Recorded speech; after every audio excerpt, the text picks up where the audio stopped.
मुख्यमंत्री माझी लाडकी बहीण योजना बंद होणार नाही. तसेच महायुतीने घोषणापत्रात दिलेले प्रत्येक आश्वासन पूर्ण करणार. मुख्यमंत्री देवेंद्र फडणवीस भाषणात काय म्हणाले बघा. एकीकडे सरकारच्या माध्यमातून समाजातल्या सगळ्या वर्गांची अपेक्षा पूर्ती करण्याचा प्रयत्न चाललाय.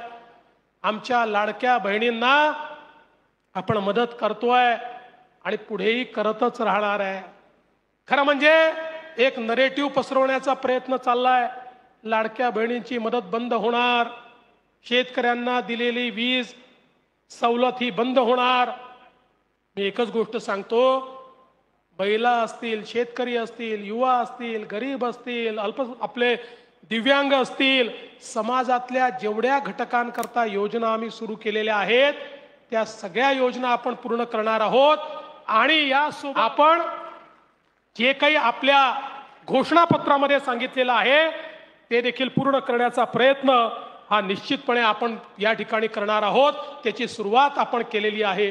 आणि म्हणून माझी आपल्या सर्वांकडे ही एवढीच विनंती आहे की आता सरकार आलेलं आहे, हे आपलं महायुतीचं सरकार आहे. माननीय आपले उपमुख्यमंत्री आणि माजी मुख्यमंत्री एकनाथराव शिंदेजी यांच्या नेतृत्वातली शिवसेना असेल, अजितदादा पवारांच्या नेतृत्वातली राष्ट्रवादी काँग्रेस असेल, यांना सगळ्यांना सोबत घेऊन आपल्याला पुढची वाटचाल करायची आहे.